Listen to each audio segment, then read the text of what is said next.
جو لفظ استعمال ہوتے ہیں ہمارے ملک میں ریپ کے بارے میں، زیادتی، عزت لٹ جانا، زبردستی، یہ سب لفظ میرے خیال سے آپ نے بھی یہ مجھے آج احساس دلایا کہ یہ جسٹیفائی نہیں کرتے اس ہینیس ایکٹ کو. ایسا ہی ہے بالکل. جب ہم بات کر رہے تھے ابھی پروگرام شروع ہونے سے پہلے، اور ہم نے اس کو اپنے پروگرام میں بھی ایڈریس کرنے کی کوشش کی ہے، اور ظاہر ہے میں پھر کہوں گا کہ آپ ٹائم کے ساتھ سیکھتے ہیں. ہم نے بھی ٹائم کے ساتھ سیکھا ہے. شاید ہو سکتا ہے 6-8 سال پہلے اگر میں شو کر رہا ہوتا تو میں زیادتی کا لفظ استعمال کرتا ہوں. اور ظاہر ہے اردو کی ڈکشنری میں آپ کو لفظ کچھ کم بھی ملتے ہیں، تو آپ کو پرابلم بھی ہوتا ہے کہ کس لفظ کو آپ نے استعمال کرنا ہے. ہم نے یہ ڈرامے میں باقاعدہ بتایا ہے کہ ریپ آنر کا کرائم نہیں ہے. صحیح بات. اگر ریپ ہو گیا، آپ کا اگر آج موبائل چھن جائے آفس سے باہر، تو آپ یہ نہیں کہیں گے آپ کی عزت لٹ گئی. اگر آپ کی گاڑی چھن جائے آپ یہ نہیں کہیں گے. آپ کے گھر پہ ڈکیتی ہو جائے خدا نخواستہ آپ یہ نہیں کہیں گے. تو آپ جرم کے طور پر اس کو لیں گے کہ میرے ساتھ ایک بہت بڑا جرم ہو گیا ہے. تو ریپ بھی ایک جرم ہے، ٹھیک ہے. اور اس میں کا مطلب یہ نہیں ہے کہ کسی کی عزت چلی گئی ہے. ریپ ایک جرم ہے، آپ کے ساتھ ہو گیا ہے، اور اس کو سوسائٹی کو بھی اسی طریقے سے ٹریٹ کرنا چاہیے، لا کو بھی، کورٹس کو بھی، پولیس کو بھی، میڈیا کو بھی، سوشل میڈیا کو بھی ایک اسی جرم کی طرح ٹریٹ کرنا چاہیے جس طریقے سے آپ کسی جرم کو ٹریٹ کرتے ہیں. ہاں یہ اس سے بہت زیادہ خطرناک اور گھٹیا جرم ہے. زیادتی جو ہے مجھے لگتا ہے زیادتی تو کچھ بھی ہو سکتی ہے. آپ اس وقت مجھے کچھ غلط بات کر دیں یا میں آپ کو غلط بات کر دوں تو آپ نے میرے ساتھ کی، میں نے آپ کے ساتھ زیادتی کی. تو زیادتی میرا خیال ہے ریپ جیسے کرائم کو وہ چھوٹا کرنے والی بات ہے. اور عزت تو بالکل، عزت کا تو کوئی تعلق ہی نہیں ہے کہ آپ اس کو عزت سے جوڑیں. بہترین. والے ہو جائیں اس بات پہ تو گیم آگے بڑھیں. اچھا شاہزیب بھائی، یہ ایک ایسا کیس ہے، پاکستان میں ملٹیپل کیسز ہوتے ہوں گے، آپ نے کہا بہت سارے تو ان رپورٹڈ چلے جاتے ہیں.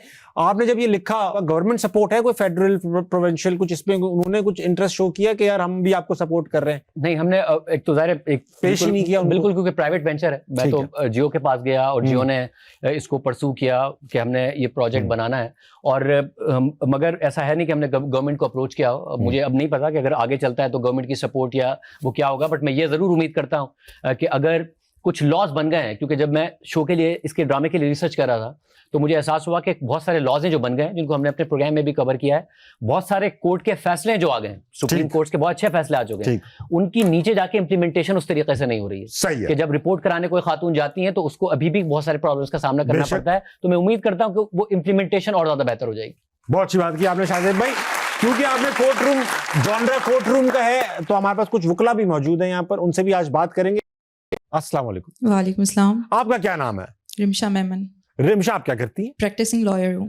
آپ پریکٹسنگ لائر ہے بھائی، واہ. 10 لاکھ روپے میں نے ایک لائر کو دے دیے، تو کیا کریں گی 24 گھنٹے میں؟ 1 گھنٹہ تو سیلیبریٹ کروں گی کہ مجھے 10 لاکھ روپے ملیں. 5 گھنٹے کی شاپنگ کروں گی اور پھر گوگل پہ بیٹھ کے سرچ کروں گی اگلا دن بغیر 10 لاکھ روپے کے کیسے اسپینڈ کروں. بہت اچھی بات. یہ ہوتا ہے وکیل. رمشا، شاہزیب بھائی بیٹھے ہوئے، کوئی سوال کریں گے؟ بالکل، میرا ان سے سوال ہے کہ موسٹلی ہم نے دیکھے کہ پاکستان میں کوئی ایسا ریلیونٹ ڈرامے آتے ہیں نا تو فیمیل سے ریلیٹڈ یا کوئی، تو ان میں صرف جو ہے نا کبھی فیملی بیک گراؤنڈ کا ٹچ اپ دیا جاتا ہے، وہاں پہ کورٹ کے پروسیجر کو جو ہے دکھایا نہیں جاتا.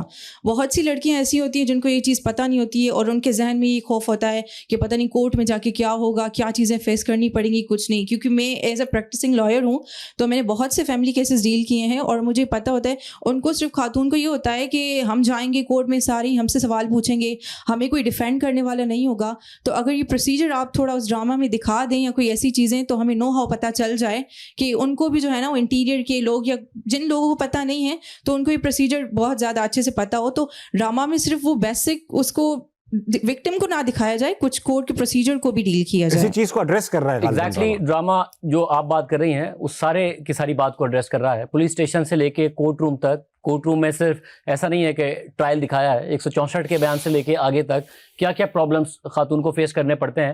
اگر آپ ٹائملی رپورٹ کرائیں گے تو وہ آپ کو نہیں فیس کرنے پڑیں گے، کیونکہ اب کافی چیزیں بدل گئی ہیں. نہیں کرائیں گے تو بھی بہت کچھ بدل گیا ہے. جو پہلے سوالات ہوتے تھے اب ان سوالات کی جو اسپیشل کورٹس ہیں اس پہ اجازت نہیں ہے. یہ ساری کی ساری چیزیں یہ ڈرامہ ایڈریس کرتا ہے. بہت شکریہ.